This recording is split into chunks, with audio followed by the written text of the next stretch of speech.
you think that there's nothing outside that can affect us? Is that true? There is no outside for anything to come from. There is only within. Everything that you experience occurs within your consciousness. You understand that? Okay. There is nothing outside. There is no outside for anything to be in. There is nothing outside your consciousness. Everything is in my consciousness. Everything. Within. Okay. Everything. Okay. The only way you can have an experience of any kind is if you create that experience within your consciousness. Like, for example, Yes. nature. Nature. Yeah, when I'm in nature, I Yes. feel good. Yes. Why is that? Did she really ask that question? All right. Why is that? Well, if nothing... When I say there is nothing outside, I don't mean in the colloquial sense that there's nothing outside the building. Nature, however, to answer your question more directly, is by its very definition more in tune with the frequency of your natural self. Right. Therefore, you feel good because you are using nature as a permission slip to allow yourself to be more in touch with your natural vibration. And that always feels really good. What I think, okay, I got it, but then how about anything negative outside?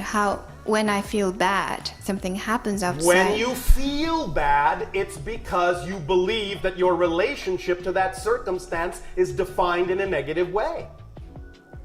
Redefine your relationship to the circumstance, and you will not feel bad. I am not saying to ignore the feeling. You must acknowledge the feeling. All right, I feel bad. Why? What would I have to believe is true about my relationship to this situation in order for me to have this feeling? Because remember, all emotions, without exception, all emotions, all feelings only exist because there is a belief that exists first. You cannot have a feeling without having a definition or a belief first. So if you have a bad feeling, all right, acknowledge it. All right, I've got a bad feeling. So what? Now, I ask myself, do I prefer this feeling? Well, no. I would prefer something else. I would prefer to feel joyful. All right. So let me ask myself, why did I have this bad feeling? What brought this about? Well, I know that feelings come from beliefs. Oh, all right. So, what kind of a belief, the question goes, would I have to have about my relationship to the situation in order for me to have a bad feeling about it? That's how you begin the process of self-investigation and finding out what the definition is. And in finding out what the definition is and identifying it, you can then find out why you had it. And when you find out why you had it, you can let that go and change it for something else you would prefer as a belief. And when you change it for a belief you would prefer, then that belief will generate a feeling that you prefer, which will also generate thoughts that you prefer, which will also generate behavior that you prefer. I tried that. I know you taught us that, but it's not that easy. That's a belief. Okay. You see? So now the question is, why do I have a belief that says it's not that easy? You see, that's the next step. You can always take the question to the next level. If you find that you have tried it one way, as you say, and it doesn't seem to be working for you, look at the essence of what you're actually saying. What's the result? All right, the result that you're feeling is, this is difficult. It's not that easy. Very good. You've now arrived at another place where you have something to work with. So acknowledge it. All right, I acknowledge that I have a feeling it's difficult. I have a feeling it's not that easy. That must mean what? I have a belief that it's not easy. Why do I have that belief? And you can start the investigation again and keep doing that and keep doing that and keep doing that until you truly find the true fundamental foundational underlying belief that is generating all the other secondary level beliefs. I think it's not a belief, but an experience. No. Your experience comes from your belief. I understand that you have experience in physical reality, and you can say, well, that happened to me, and so that's why I feel this way. But you see, you are simply putting, as you say, euphemistically, the cart before the horse. The way you've been taught to look at reality is making you think that that comes from the experience. But in fact, the experience first came from the belief. Now, once you have the experience may reinforce the belief, but it doesn't generate the belief. The belief generates the experience, which then by definition strengthens the belief, because all beliefs must, by definition, contain an element, a component that is a self-generating, self-fulfilling aspect. If beliefs did not make it seem as if no other beliefs were possible, you wouldn't be able to have that particular experience.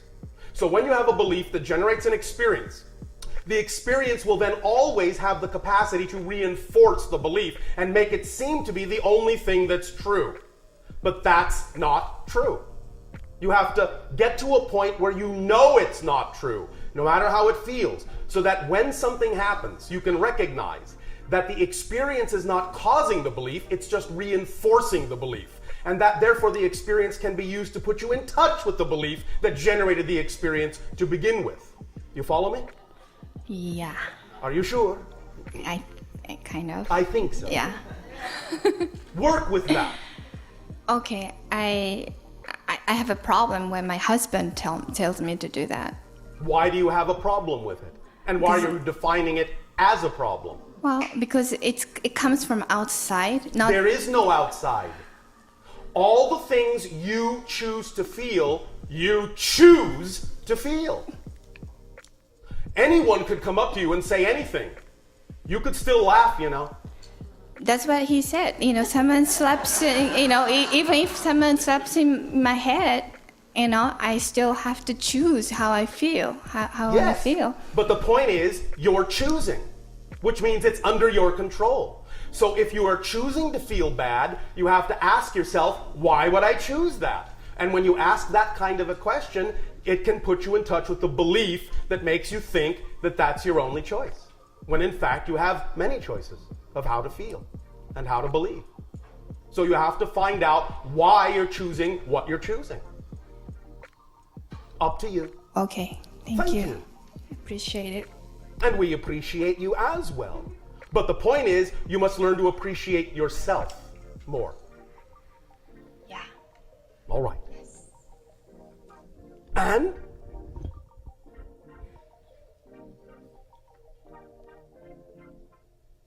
are there any other questions?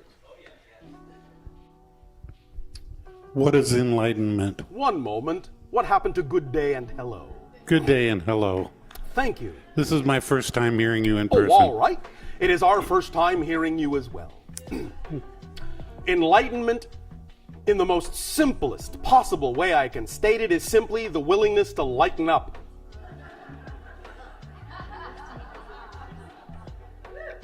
All you have to do is lighten up on yourself, raise your frequency by doing so, and you will have a broader perspective that allows you to see that everything is connected, that everything is one. And it is fundamentally, to answer your question in the most direct way possible, fundamentally this attribute, the ability to recognize everything as one and apply that recognition in your life, that constitutes the experience most people on your planet refer to as enlightenment. Does that answer your question? Very well. Thank you. Thank you.